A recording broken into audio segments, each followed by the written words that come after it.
Conrad, what are you thankful for this season of Thanksgiving? Wow, I was just about to talk about how great I am, and you want to move me straight towards humility and gratitude. I like it. I should be able to answer this one.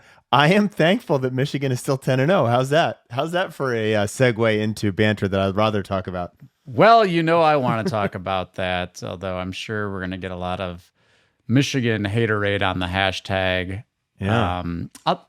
We've been doing this. I don't know if I've said this on the show before, but our family has been doing a gratitude practice with our kids at dinner. So we talk about what we're grateful for. And it's been awesome. I mean, 6-year-old and a 4-year-old, the gratitude is what it is. But I think it's a good habit. And I think from a business standpoint, look, we serve clients. Gratitude that comes through both for your clients, but also through your marketing, I think, and we'll talk about some of this. We've talked about it in the past in our Thanksgiving show yesterday, but gratitude and empathy wins the day for businesses, right? And for parents, I got it. I've said this this is corny, but I've learned, I now have teenagers, that the reason you teach your kids to say please and thank you is not to make them look nice and polite when they're out, but it instills in them a sense of gratitude every single time someone does something nice for them or does someone anything for them, right? And so I believe gratitude is one of the most important characteristics for being happy. All right. Gratitude is the secret. Aside from gratitude, what are we talking about today? As always, we are starting with the news. We're moving on to a segment on AI and spam. And then what is one of my favorite things to talk about, red flags to fire your horrible, dastardly, lying digital marketing agency. That's exciting. Well, in addition to my wonderful co-host Conrad, I am grateful for our wonderful theme song and producer, Mr. Lockwood. Welcome to Lunch Hour Legal Marketing, teaching you how to promote, market, and make fat stacks for your legal practice. Here on Legal Talk Network.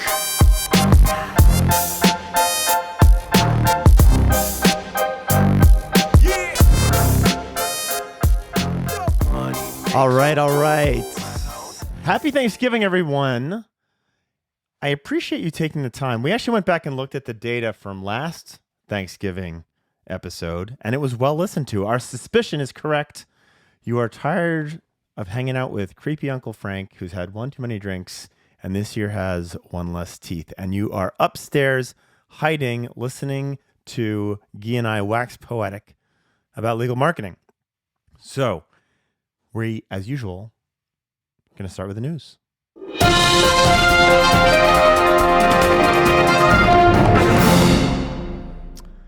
All right, sir. We've known this for a while. This is news about Google, not from Google. There was a great article out by AJ Cohen, which we will put in the search result in the show notes. And he was talking about how Google is using click data. This is one of those kind of dirty little secrets that I haven't really heard hit the kind of legal SEO world, but has certainly been talked about outside of the legal SEO world. Clicks as a ranking factor, very, very real. And Gyi, your contention is that it has generated a bunch of trash content that is ranking. Tell me why. Well, it's generating trash content. Trash is in the eye of the beholder, right? Google is giving users what they want. Articles and pages that are getting clicked on are getting surfaced more regularly. And I think we'll talk about this in the context of, helpful content update and a couple other recent updates. But I would highly encourage everybody, if you're into search, you should be subscribed to Blind 5-Year-Old. That's AJ's blog. He is one of the, in my opinion, smartest people in the SEO game. In fact, he's a consultant for Reddit, which I thought was funny because Reddit is flooding SERPs, and he's probably part of the reason why that's happening. But, from a legal marketing standpoint, this is why it's so important that your titles and your meta descriptions and your content is actually earning engagement. We talk about engagement in social. You got to be thinking the same thing for search. Super tactical coming to you from Gyi. And this is why we're calling this episode Red Flags for Firing Your Agency, because we know it's going to get engagement. All right. That was a non-Google announcement. Gyi, there's also 2 announcements coming out of Google. What are they? Yeah, so I'll give another shout to another really smart SEO, Lily Ray. She brought to my attention that Google just announced these. Some of them are new-ish, the perspective stuff, but Notes is new, and so again, the idea is, and we'll drop a link to this in the show notes, but Google providing more tailored search experiences. So users can provide feedback on results. There's no question this will get abused. It'll be interesting to see how Google addresses this. But, the trend is, this has been going on, and I think we're going to continue to see more of this. Yet the buzzword's personalization. So if you want to get more content, whether it's from a brand or a person or whatever, you're going to be able to tailor your results to get more of that. And Google wants to surface more of this, helpful user content because, again, as you'll see from AJ's post, that's the stuff that people are demanding. And it also feels very much like this is the response to TikTok for search, right? Because TikTok, you can completely tailor it by who you follow. And those are the people who are going to show up in your feed. And yes, TikTok's going to surface stuff. That's the part that Google seems to be missing. And so Google's trying to close that gap with these updates, in my opinion. All right. And finally, OpenAI enabling anyone to create their own version of ChatGPT. Talk about open source. This is a no-code approach to creating your own version of ChatGPT. I mean, when ChatGPT came out, there were a lot of people who started spinning out these ChatGPT legal spinoffs, and that was difficult to do. No longer, right? So if you invested a bunch of venture capital money in that opportunity, the playing field has just been leveled inside of 10 months. So have fun with that. Yeah, I was our friend Kevin O'Keefe was at he posted this on LinkedIn. He was at a legal marketing conference, and the panelists were very almost poking fun at AI and generative AI in general. And wow, folks are missing the boat. I mean, I've been playing around with it, creating new GPTs. And again, this is the tip of the iceberg with this stuff. But when you see what you can create and how you can tailor it to do specific tasks, I don't see how you can walk away from this and be like, this is seismic. So we'll drop a link. You got to actually, go get they haven't rolled it out for everybody, but if you can get access to the custom GPTs, it is. You thought generative AI was a game changer, just typing stuff into ChatGPT. Wait until you can see what you can do when you're creating your own. What you can create for yourself, right? I mean, think through what that means. You can customize this for exactly for you, right? That is, yeah. Question for you, Gyi, and this is a tangent, but I'm going to take it. Do you think law firms should not be using ChatGPT or AI generative content to generate content for their website? I was called to task for that at a recent conference, and I'm wondering what your perspective is on this. Well, again, we talked about this in a prior episode, so maybe we'll force Lockwood to dig it up. But the answer is, if you're copying and pasting, then no, don't use it. You're an idiot, right? Thank you, Gyi, for insulting. If anyone had 7 minutes before we insulted the audience as your over-under, there you go. But if you're using it for all the things that we've talked about, inspiration, ideation, ad copy, permutations, reviewing it, it's a game changer.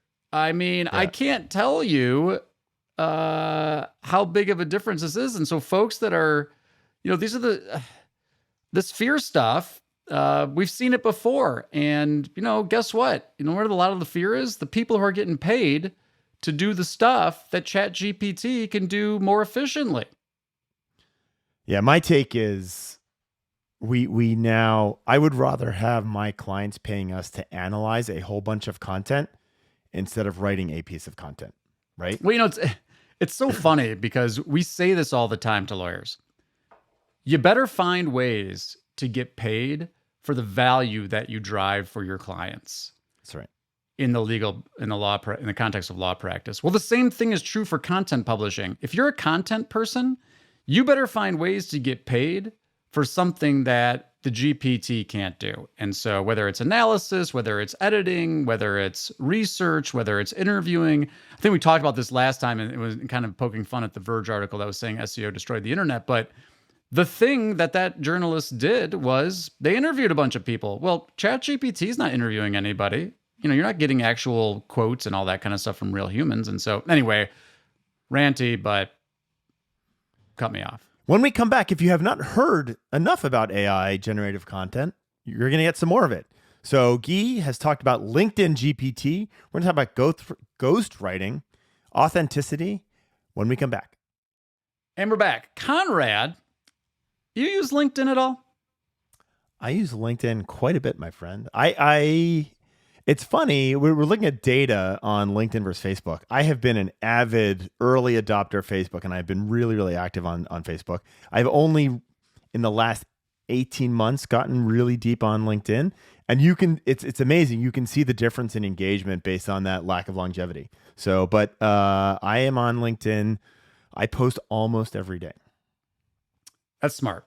And I will tell you this, I am a big LinkedIn user too, for many of the same reasons you mentioned. But I've noticed an unfortunate trend happening, which happens to everything. And the post that I wrote was LinkedIn. I was calling it LinkedIn GPT because it's become very clear to me that, as we just talked about in the context of content publishing, people are typing into ChatGPT, give me a great LinkedIn post, and then they're copying and pasting that into their LinkedIn post. And it's also become clear to me that they're doing it for even comments on my own post. And Yes. And I know that there's this emerging industry of LinkedIn ghostwriting and all this stuff. And here's my thing about it, and I want to get your opinion on this too. I don't really care whether or not you use ChatGPT, but I better not be able to tell. And that's the issue. And it's really not any different than we talked about with ghostwriting in blogging, right? So, people used to hire people to ghostwrite blog posts. And if I can't tell, if it sounds like you and I can't tell, maybe I don't care. It's because I can't tell the difference. But once I can tell, I'm not engaging with you. And it's not because, I've got people I know that I actually know in real life that are doing this. And it's not that I'm like holding, some self-righteous viewpoint of them doing this. I just know that it's not them. And so I'm like, I'm not going to engage it because it's not you. You want to name anyone, Gyi? I do not. During our Christmas session, Gyi and I will be pounding eggnogs until I can get him to name who is no longer his friend on LinkedIn. No, I love eggnog, by the way, if I've never said that before. Okay. My family makes fun of me because I'm the only one. I make my own eggnog, and my family's like, this is so bad for you, and none of us like it, but it's my tradition. So I love that you make your own eggnog. By the way, we've broken the rule of no Christmas before Thanksgiving until you brought it up. So I know, but okay. I keep trying to get you to name people, but I mean, it's an interesting thing here, and it'll be fascinating to see how this evolves. We've been talking content, and I'm really not being Socratic here. I don't know, but we've been talking about content and authentic content and why it's okay to not have overly produced video and all this kind of stuff. This is about to become very inauthentic. I mean, deeply inauthentic. And the technology is here right now for all of this, even video, right? And so I really wonder how consumer behavior changes once all of the marketers ruin content. Like we talk about, have SEOs ruin the internet. our marketer is going to ruin content, right? So But this is the thing. This is my thing. This is why, and I'd love you to share your story of, well, I don't want to put words in your mouth, but you indicated that maybe you had been at a conference and people were saying, do not use AI for anything content. And again, to me, it's missing the point. I mean, the former president, who I shall not name, had people writing tweets on his behalf. sure. Guess what? No one cared. They were retweeting and sharing and engaging and blah, blah, But blah. that's because everyone knew because the grammar was correct when he had someone else writing it. That's, fine. So, maybe, well, that would actually be an indication that people, they thought that it wasn't authentic. But my point is, I don't care. I don't care if it's a human ghostwriter. I don't care if it's an AI ghostwriter. The issue is if the consumer of the content can tell, that's the thing that ruins it. It ruins your authenticity, right? And we talked about this in the pre-show, and I'd love to hear some of your thoughts about this. But as you mentioned, the technology is already here for this to exist in video. If you and I are create a script, or maybe ChatGPT, we create our own lunch hour legal marketing GPT, and it gets so good that we're like, create this episode, and it can do it. And it's Conrad and Gyi talking, and maybe it needs some editing, but people, the subscribers can't tell the difference. Does it matter? It reminds me of Matrix, right? It's like, if you can't tell the steak is real, does it really matter? So I agree on that, but I'm looking forward further when people are like, everything is surrogates. Everything is like, it just doesn't, like, Conrad and Gyi, like, they're not involved at all. They've just done a really good job of writing some prompts. They're and I can see them on YouTube, and it actually looks like them, but it's not really them. Like, but if you can't tell, that's no, but the whole what point. I'm saying is like, so just imagine this. Like, we've talked about, well, use a very common thing. We've talked about the Happy Veterans Day and Thanksgiving content. What if at the beginning of the year you have a script, right? You say, all right, I'm going to create a prompt. I would like to generate video content for, the top 30 holidays in the United States, and it should have this type of theme in it, and it should slightly reference my legal work, and I want it to be 60 to 90 seconds each of these videos. You set that up and press go, right? This is doable right now. This is absolutely doable right now. And the cost of generating that content has become so low. Like, and we talked about the cost of generating AI content, like what it has done, it has leveled the playing field on the content stool of the SEO game. So now the only remaining major factor is links, right? But so now everyone can create whatever content they want. They all post it. They flood the web, and consumers are like, this is garbage. Like, this, my whole experience is garbage because everyone's doing, and it may be unique, and it may be or it may be from a individual lawyer's perspective, but it's just so ubiquitous that no one cares anymore. What happens when no one cares about content? Because it's just computers talking to each other. And then the comments that are on that content are auto-generated by people spamming LinkedIn with comments on that. Like, it's bonkers. I might be missing your point. I might be missing your point, but implicit in everything you said is that people can tell the difference, right? If they think it's garbage, they can tell that it's garbage. Doesn't matter. It doesn't matter if it was AI or a ghostwriter or it was the real, let me tell you something. Lawyers are great at cranking out their own garbage content. The real lawyers, real live lawyers. Oh, I had that conversation too. No, but I think implicit in my comment is the oversaturation of, like, right now with content, with video content, for example. You do this and I do this. It actually takes a lot of time. It takes a lot of time to put that together. We're going to take the recording of this. There's some people who are going to do some amazing work in post-production. So all the gaffes that I had when we did the intro, no one will know about those things, right? And we cut these up. We put an intro on it. We put some music to it. Like, there's work to that. There's real work to that. And the work that is entailed in that can become virtual. And so it's in the same way that everyone can write content to fill their SEO content gaps. Everyone can create video now. Everyone creates social comments now. Everyone create and yeah, those proxies might be as good and indistinguishable from the human. Do people stop caring about what's on the web from a content perspective because it becomes so ubiquitous? Well, I think that's a good point. And my response to that is people will, and we've already seen this happening, right? It's the great filtering. People will start to gravitate to the people who they trust, right? So if they trust that Conrad is putting his pants on and putting the mic up and talking about what he had for breakfast, because everybody's super interested in that. But we know it's you, right? We know that it's you, and we're engaging with you, we're engaging with your expertise.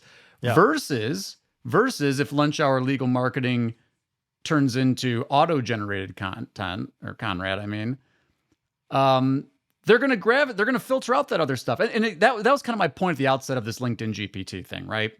Because maybe some of these posts I can't tell, right? Maybe some of them, like it's a ChatGPT thing. I can't.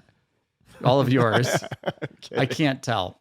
But once I know somebody's doing it, right? Once I know they're doing it, and this is your point, that seed's planted in my head, and I'm not going to engage with it. And so, trying to give a constructive takeaway for this. Again, if you're going to do this stuff, it better be invisible. And the stuff that people are going to want to gravitate to is the stuff that ChatGPT can't do. ChatGPT can't do Conrad's book review of this book that just came out yesterday, right? ChatGPT can't do what your firm's local charity drive was. They can't do content around how you supported your local charity. They can't do content about how you were active in, I don't know, youth sports or something. I'm pulling things out of nowhere here. But hopefully people get the point. You got to spend more, just like we tell you to do in law practice, you got to spend time creating the content that the robots can't create. Let's take a break. And we're back. And as our ravenous fans know, we have been asking folks at conferences and online to submit questions. And so if you record yourself asking a question, we'll send you an awesome Lunch Hour Legal Marketing hat or potentially additional swag in the future. Tell your friends, leave a review. You won't get a hat if you leave a review, but we do appreciate hearing the nice and horrible things you have to say about us. And with that said, we have a question from Steven Skinner on local celebrities. Steven Skinner, great attorney out of West Virginia. All right. I'm Steven Skinner. I'm a partner at Skinner Law Firm in Charlestown, West Virginia. And the question is about endorsements and using local celebrities to endorse your firm in various ways. I think there are a lot of folks in the name, image, likeness business. College athletes are now available. Is there any value in that? Love this question. Conrad, any value in local celebrities? Great question. This is a fun one. This might be the most funnest question that we've received because there's so many ways to go with this. I've two initial thoughts. The first is we've talked often about how it is easier to create a brand affinity around a person instead of a company, right? And we can use Nike as the most obvious example of that. Michael Jordan versus Nike. There's an equivalency between those two things, and it is easier. That's thought number one. Thought number two is you better make sure. My confidence in hiring a local college football star who's not going to do something epically stupid, like you were putting some risk in your brand there, and I don't mean to besmirch college students at all, but as someone who was once a college student, I'm I would want to be very careful that your brand isn't represented by a keg stand. So you're saying choose your influencer carefully. Choose your influencer very carefully. And there is, we've seen this even within the I'm going to bungle my NFL references, but there's a plumbing company in the Seattle market that I believe it was Marshawn Lynch. Marshawn Lynch, call me out if I'm wrong on this, Gyi, because my NFL knowledge is close to zero. Marshawn Lynch no longer plays for the Seahawks. Is that correct? That's correct. Okay, so they have built this brand. He's retired. A guy he's retired. And does he still hang out in Seattle? I don't know these things. Maybe he does. But he's still famous. He's still a celebrity in Seattle, right? No, but okay, let me give a different example. Let's say you are the Tom Brady plumbing company in Boston, and now he's in Tampa. See, now there's two football pieces of data that I can Okay, so that might be a right? better one, but I promise you, Tom Brady doesn't buy his own drinks, even up in New England. So my point being, there's the when you tie yourself to a local celebrity, whether you're a law firm or Nike, this has happened over and over with all sorts the example of you should have. Here's the example you should have given that you didn't. Kanye. That I'm talking. They made the shoes. They made his shoes. They got all these shoes sitting around they can't sell. Yeah. So great example. Don't tie your law firm to Kanye. But those are very real things. And it's two sides of the sword. I do think you need to, I think it works. And I think it is fraught with peril, especially when it comes to college students. It is fraught with peril. I think it's a great idea. I think Conrad's right. You got to choose wisely. I will also encourage folks, if this is brand new for you, go check out the FTC rules on this and make sure you've got the proper disclaimers. But here's my thing, because it's phrased in the way of like a celebrity endorsement. Forget about the endorsement. The Bernstein firm here, they do a bunch of local Detroit sports people. So it's Barry Sanders, I think Darren McCarty, and maybe Kirk Gibson. And, it's like they're tying in like how awesome the Bernstein firm is or whatever. Don't do that part, right? You don't need to do the I endorse this law firm part. Just have a conversation with the people, because again, people are going to want to see the person talk regardless. And you're just going to be along for the ride. It's almost like Barnacle celebrity SEO kind of, right? You're attached. You're getting the awareness and the affinity. So I'd sit down and again, the other thing I would say is, to try to have a conversation that might be topically relevant. So, okay, people are going to be like, that's nuts, Gyi. I'm wondering People are never going to do this. Okay. Well, I want to see where you're going with this. I've seen lawyers do this where they'll have an interview with somebody about, maybe they were in a car accident, right? So a celebrity has a real story about them being in a car accident and how their lawyer helped them through it. Now, hopefully that's the lawyer that was you, because otherwise they're gonna be like, oh, who did Barry Sanders choose? Maybe not a great example, but I think some relevant story is great, but I would even say, forget that. Do the same thing, but go hyper local. So not even the college athlete. Go interview or connect with the principal of your local high school or something. And again, not an endorsement. Go have them, maybe that's not, people are like, those aren't celebrities. And so it doesn't really hit the point. But to answer the question directly, the value of the celebrity, it's the same thing we talk about when we're talking about this idea of borrowing audience, right? You're connected to this audience of these people that want to see what this person has to say. But it doesn't have to be an endorsement. It can just be a conversation. Tell me about your playing days.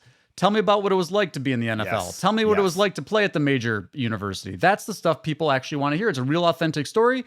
And now you're attached with it because you're the interviewer. I mean, it's the same thing. It's the reason why people interview other people on their podcasts, right? So that's what I was going to say. I would flip the script on this.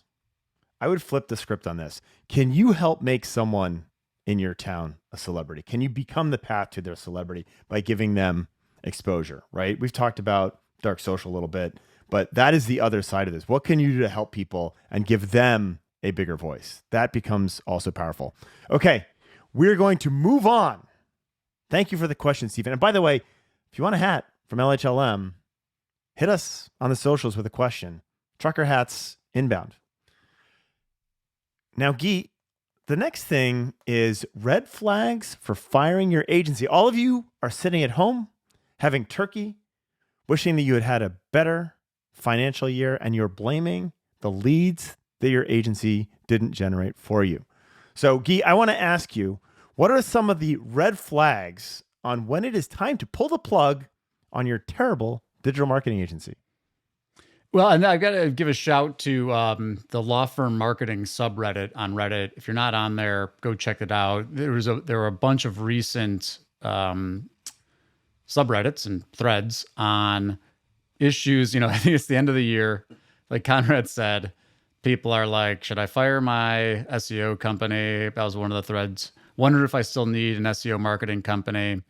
And I'm not going to read all these. I think the law firm, the subreddit law firm also has some, but I'm just going to do a couple of call outs. So the first one is, it takes me 5 months to implement CallRail. And they're paying $2,000 a month. Now, again, I don't know what the heck's going on here, but it goes back to this. If it's taking your agency 5 months to set up infrastructure, it's probably time to look for a new agency. Well, at least with CallRail. I know Conrad's dancing around there because some of the infrastructure gets pretty complicated. And as I said that, I thought maybe 5 months, though, that still seems like a long time. But I hear what tell me why I'm wrong. No, I think it depends on the infrastructure. But for CallRail? For CallRail, that should be done on day one because and I can just hear my people being like, "Shut up, Conrad." But like that is one of the earliest things you want to do, because if you don't have CallRail, you're now running with 5 months of no data. So you're running headlong with your eyes closed towards the cliff. So that is like, that's just dumb. I mean, that's just dumb, right? Like it's just dumb. There are other things, we're going to do a migration from an intake management system to like a HubSpot. And we have a big firm and we have 7 different offices and we want to do reporting differently across it. Some of this infrastructure does get very, very complicated. And it's custom to your firm. So that can be, but like CallRail, 5 months, you're crazy. Out. All right. Here's another one. Okay. Hit me. 2 weeks ago, my consultant told me that, my Google business profile was fine, didn't have many reviews, but didn't really matter.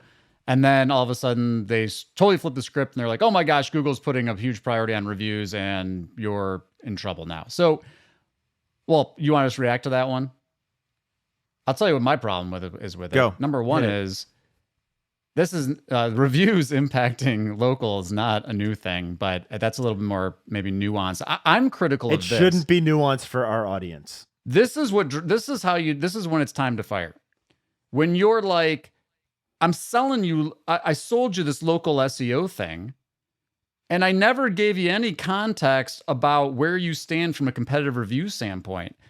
Just even if they're successful in getting you to rank, if there are no reviews there, it's not going to matter. Yeah. Okay. So this is, I mean, it's an interesting perspective, and I fully agree. An agency that doesn't operate within the context of your reality, where they have things that they do, regardless, and this typically happens with agencies that do one marketing channel, right? I'm an SEO company. You need more SEO. I'm a pay-per-click company. You need more pay-per-click. I find that I believe that if you do not see the full board, you can't be playing chess. And most of the time, agencies believe you need more of what they do. And I think that is one of the red flags that I would look at if the answer is always you need more of the hammer because you sell hammers, right? That is concerning. Here's another one. Okay. My account manager has not really responded to several emails over a few months. Okay. I was going to ask the time frame on that.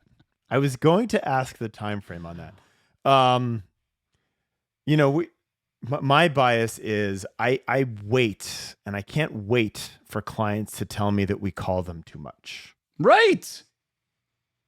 We have the opposite problem. I'm like, get a hold of the client. Client's like, I'm busy, I'm in trial, and blah, blah. I can't imagine if you can't get a hold of your agency people. I mean, I'm trying to be judicious and think about examples of like where you'd be trying, but in the very least, they should be acknowledging that you're trying to contact them and like, hey, let's talk about this as part of our next quarterly strategy session or something. No response, like that should be a no-brainer. Yeah, we have a report. I don't know if you do this too, but we have a report. It's one of the metrics. It's one of the 8 metrics that I look at on a weekly basis. How many clients haven't been touched? And it's all through our CRM system, but like, I know. And the answer is 1 or fewer. That's our target, is how many clients haven't been touched. And it all comes out of making phone calls through a CRM system, email through a CRM system. All of that it's super easy to track, but, and again, I can hear my people being like, back down, Conrad, but you want your agency to be annoying. You want your people accountable. Like, I hear this. I hear from you guys way too much, right? Okay, great. It's just, yes. Here's one. Okay. I hired my agency because I saw they were hanging out with other people I respect on Facebook at a conference. Well, this is not on Reddit, and I know this is something that annoys you. I'm putting it on Reddit. Gyi just lied to all of you. This is not on Reddit, but he and I have been talking about this. I didn't say it was on Reddit. I said there's another thing. There's another red flag. You implied it is lying through omission, right? You don't know it's not on Reddit. It is now. Okay. You talked about Barnacle, right? There is the Barnacle effect of people going around taking pictures at conferences of all these well-known lawyers and implying that they are they're the agency. Ask them if they work with them, and go ask the person that they're sending all the conference pictures with if they work with them, or if they used to work with them, maybe. Why they fired them. Fantastic. Well, I had a slight corollary to what you're suggesting, but mine is that, are they dating other people? Are they taking another person to the prom when you thought you were their exclusive client? Right. So you've heard this from me and Gyi over and over, but like, I really believe that it does not make any sense in the world to have an agency gathering your data and bringing it across the road to your competitor. That's just bonkers. And so that's a good reason to that's a red flag. Ask them if they sponsored the conference. Jesus. Speaking of knives out, Gyi. It's another one that drives me insane. Here's one for you, Conrad. Okay. So let's talk about timing. Okay. I guarantee SEO ROI in 1 month. Is that a red flag or a green flag? I will let me give the counterpoint, and this will answer your question accurately. I have definitely in the past looked at a site or a GMB profile where I could guarantee that they would have improvements the next day. That's not what I said. No. I get it. This is the only way in which this should actually work. I look at a GMB profile and I see that they're listed as lawyer in Cincinnati when instead they do and they've got a good review. All we have to do is change that category and all of a sudden things will change. If you can find something that is that basic and that simple, you should tell the client to do it tell the lawyer to do it on their own and not charge them for it because it's a simple piece of information. And B, if you do engage them, you can make that guarantee. Having said that, no, you can't. No, wrong. Oh. You're changing the question. Okay, well, see, of course you can make improvements. That's not what I said. I'm talking about guaranteeing ROI. Oh, guaranteeing. So return. So we're actually talking about money. Well, here's the issue, right? Your answer is totally right. There's all sorts of things you can do, but let's talk about, and we can go back to your awesome takes on ROI from our previous episode. All right. What does ROI stand for, Conrad? Oh my gosh. I believe it is expressed as a percentage. And But a percentage of what? It is the return over the investment. And Right. if you are able, you are not able. In fact, Gyi and I would love to talk to you. If you have engaged in an SEO company that in the first 3 months has done something that has had an impact, that has then generated a client that you have signed and resolved their case and been paid for that in 3 months, we want to talk to you. And I'm actually, I mean, we're saying And that be this doesn't careful happen. if you submit yourself. Be careful. You better be able to demonstrate all the things that Conrad just said.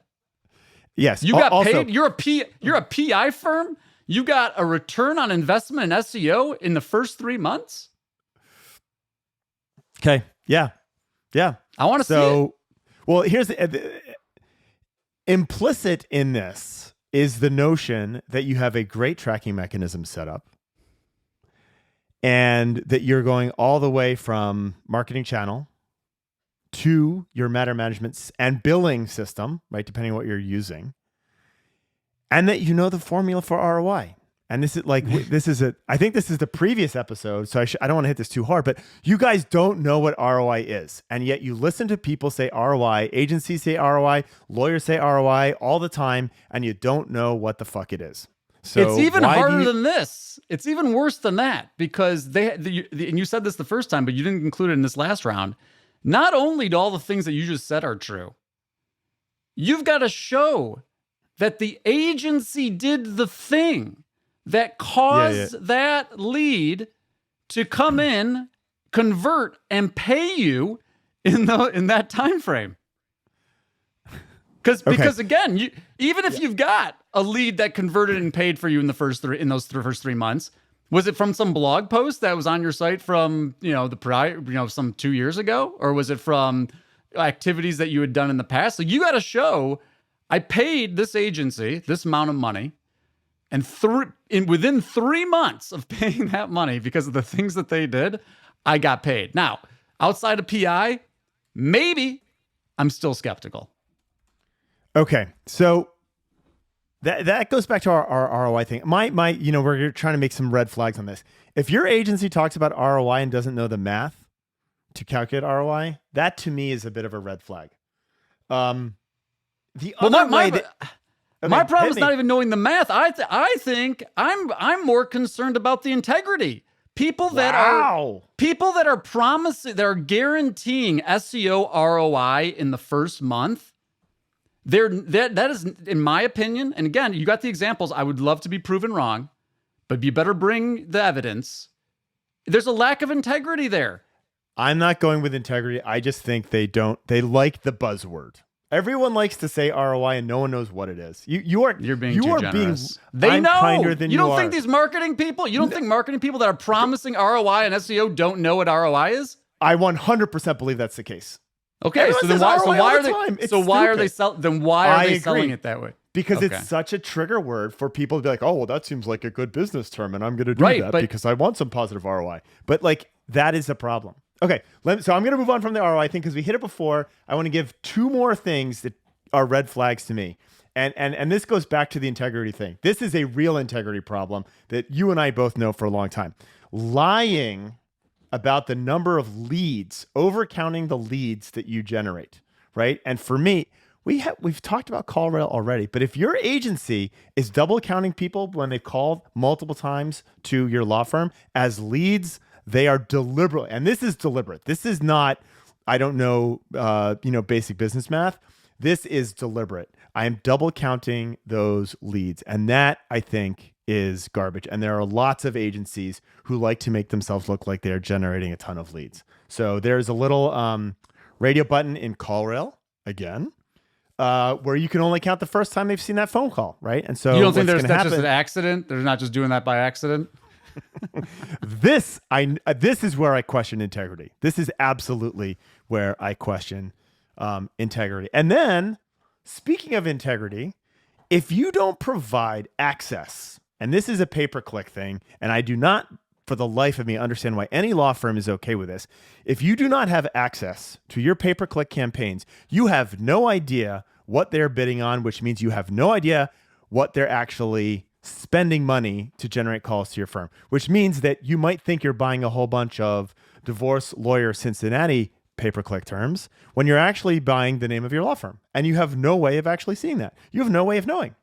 And so if you don't have access to those things, you're renting your efforts. And eventually, I can't say that agencies are going out of their way to screw you, but I certainly can tell you that you don't know. You don't know. And a lot of these agencies do not have your best interests at heart. We'll leave it at that. Sorry, that's the end of my flags. And with that, we don't have any time for any more flags. We've got more flags, but we don't have any time for any more flags. Happy Thanksgiving to those who celebrate. Conrad, I'm grateful that we get to do this show together.